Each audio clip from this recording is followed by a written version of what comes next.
আমার আল্লাহ বলেন, হে পৃথিবীর মানুষ, হে আমার বান্দারা, তোমরা দুনিয়ার মধ্যে গিয়েছো, আমি তোমাদেরকে দুনিয়ার মধ্যে পাঠাইলাম। পাঠাইবার পরে আমি জানি তোমরা অনেক অন্যায় পথে যাবে, অনেক কাজ করবে, যে কাজগুলোর মধ্যে তোমাদের গুনাহ হয়ে যাবে। হে বান্দা, তোমরা গুনাহ করবে তাও আমি ভালো মতো জানি, তোমরা পাপ করবে তাও আমি ভালো মতো জানি। বান্দারে, পাপ করার পরে, গুনাহ করার পরে একাই কি মসজিদের মধ্যে তোমরা কেঁদেছো, রব্বানা যালামনা, বলেন রব্বানা যালামনা আনফুসানা ওয়া ইল্লাম তাগফির লানা ওয়া তারহামনা লানাকুনান্না মিনাল খাসিরিন বলে বলে মসজিদে কেঁদেছো, আসরের নামাজ পড়ে কেঁদেছো, যোহরের নামাজ পড়ে কেঁদেছো, মাগরিবের পড়ে কেঁদেছো, এশার নামাজ পড়ে কেঁদেছো। এ বান্দা, নামাজের মুসল্লা যখন বসে যাও, আমি আল্লাহকে তোমরা বারবার বল, আল্লাহ আমার গুনাহ মাফ করে দাও। তারপরও আমি তোমাদের গুনাহ মাফ করে নিই। তারপরও তোমরা নিশি রাত্রে, মানুষ যখন ঘুমে যায়, তোমার বিবি যখন ঘুম যায়, তোমার ছেলে যখন ঘুম যায়, তুমি নিশি রাত্রে ঠান্ডা পানি দিয়ে ওযু বানিয়ে নামাজের মুসল্লায় বসে তুমি আবার যখন ডাক দাও, রব্বুল আলামিন, পৃথিবীর কোনো মানুষ আমার গুনাহ সম্পর্কে জানে না, তুমি আমার গুনাহ সম্পর্কে জানো। আমি এমন গুনাহ করেছি আমার বিবি জানে না, বিবি গুনাহ করেছে আমি জানি না। আল্লাহ, তুমি সব কিচ্ছু জানো। হে আমার প্রভু, তুমি আমাকে মাফ করে দাও।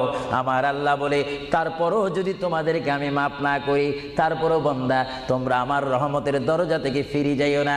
আমি তোমাদেরকে হুকুম দিচ্ছি, ওয়ালাউ আন্নাহুম ইয যালামু আনফুসাহুম জাউকা, বান্দারে, যদি গুনাহ করে ফেলো, আমার রহমত থেকে মুখ ফিরে তুমি চলে যাইও না। বান্দা, আকাশ পরিমাণ যদি গুনাহ করো, পাতাল পরিমাণ যদি গুনাহ করো, সাগরের পানি পরিমাণ যদি গুনাহ করো, পাহাড় তুলনায় যদি তুমি গুনাহ করো, আমার দরবার থেকে তুমি নিরাশ হইও না। বান্দা, আমি তোমাকে একটি রাস্তা বাতাই দিচ্ছি, একটি পথ তোমাকে আমি দেখাই দিচ্ছি। সেই পথটি কোন পথ তোমরা জানো?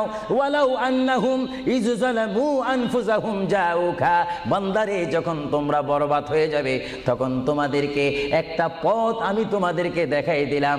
সেই পথটির নাম হচ্ছে আমার রাসূলের মদিনা। জোরে বলেন সুবহানাল্লাহ। বান্দা, আমার নবীর দরবারে গিয়ে কেঁদে কেঁদে তোমরা বলো, ইয়া রাসূলুল্লাহ, ইয়া হাবিবাল্লাহ, আয়া কা ইয়া রাসূলুল্লাহ। আল্লাহ কোরআনে বলেছে, ওয়ালাউ আন্নাহুম ইয যালামু আনফুসাহুম জাউকা ফাস্তাগফিরুল্লাহ ওয়াস্তাগফার লাহুমুর রাসূল। আল্লাহ বলেছে, হে বান্দা, তোমরা ডানে না গিয়ে, বামে না গিয়ে, পিছে না গিয়ে, তোমরা সরাসরি আমার নবীর কদমে চলে যাও। আমার নবীর কদমে গিয়ে আমি আল্লাহর দরবারে তোমরা তওবা করো। তওবা করতে করতে তোমাদের চোখের পানি যখন বাইর হয়ে যাবে, আর ওই মুহূর্তে যদি আমার বন্ধু যদি